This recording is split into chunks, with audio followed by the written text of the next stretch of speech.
How's it going, everyone? I hope you're all doing good. Welcome to another audio log. These are the videos where I do some drawing and talk to you about anything that comes to mind.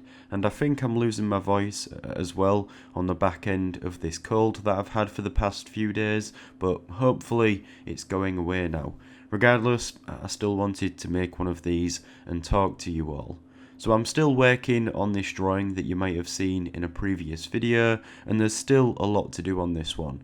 I think I've mentioned it before, but I'm trying to create more complete artworks in addition to the smaller example drawings that I make for tutorials. I used to spend hours upon hours working on each drawing, but as of late, meaning the last 2 years or so, I've been mostly producing smaller drawings for the videos that I make. It's not often that I get the chance to put this much time into one drawing these days, but here I'm trying to. So you'll probably see this one come together throughout these videos. I'm working from reference with this one as well. I'm unsure whether I'll try to implement anything into it from my imagination. I'm just going to see how it goes. It's a lot more challenging to draw something as realistic as this from imagination, but maybe that might contrast well with everything else, but like I said, we'll see. I was thinking the other day, I'm 26 now, and I've been drawing for a long time, but not as consistently as you might imagine. You know, some years I might have drawn little in comparison to others, especially the years before I had started this YouTube channel. And I've discussed this many times before, but it was when I had decided to start YouTube that I started to really take my art seriously. And when was that? Around 5 years ago now? Something like that, but before then I'd just draw when I felt like it, which was maybe once a week, if that. It really depended on if I had any good ideas, right? If I was well into a drawing that I enjoyed creating, I'd work on it for hours each day, but once I'd finished it, it would have probably been a good while before I moved on to something new. I didn't draw that much throughout my teens, at least not as much as I did when I was a kid. I had a friend growing up who was into drawing as well, so I'd go around to his house for tea a lot, and we'd sit at the dinner table drawing Simpsons characters. That's quite a nice memory. It's very nostalgic, actually.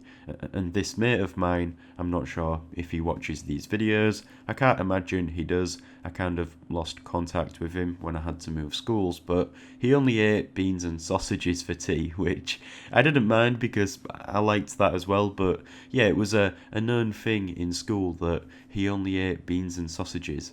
At least that's what you thought when you was a kid. I mean, he probably did eat other foods as well, but that's what we had for tea when I went to his, and we'd do all of these drawings of our favourite cartoon characters. And I think that's when I started to really get into drawing, when I realised that, hang on, this drawing of Homer Simpson actually looks like Homer Simpson. Maybe I'm quite good at this. I actually made a video on the subject of how children learn to draw, and I discussed my experience drawing growing up, but it's strange, isn't it, once you think you might be quite good at something, and other people recognise that as well, especially at a young age. It just gives you this boost of motivation. To think that you are good at something really goes a long way, no matter what that might be, right? One of my close mates, I remember him saying to me, Dan, I was thinking the other day that I'm not good at anything. Like, I don't have something that I do, but all of the other lads do, because we've got this close group of friends. And I just said, it doesn't really matter, does it? You don't always need to be good at something and have it be this standout quality. I should have said, well, you're a good mate, so that's enough.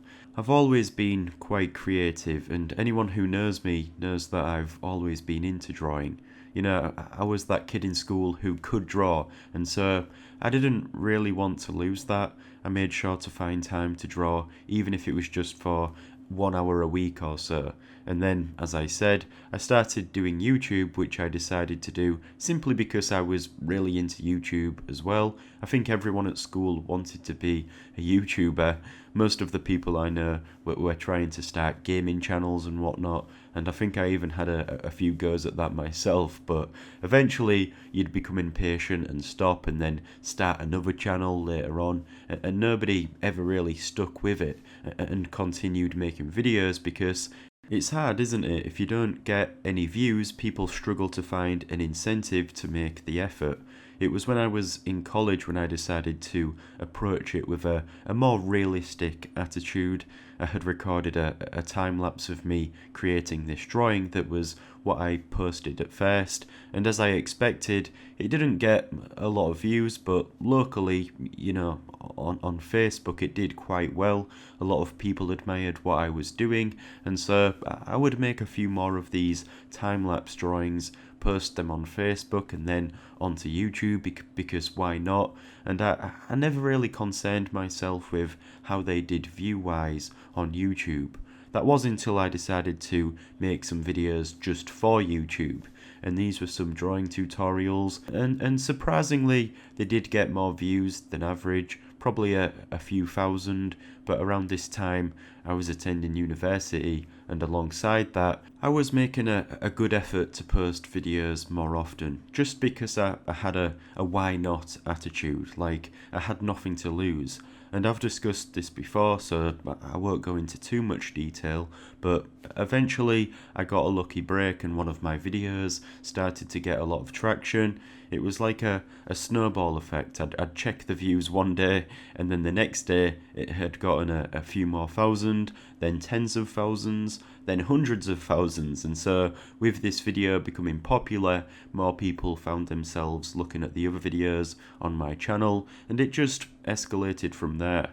All of a sudden, I was making YouTube videos and also making some money from that as well, which was great.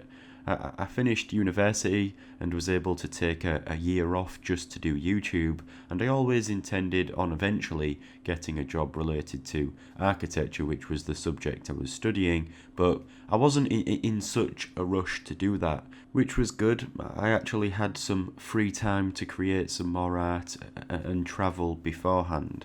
But the reason why I mentioned starting YouTube is because I think without it, I wouldn't have as much of a reason to draw as I do. But I'm not sure if that's true.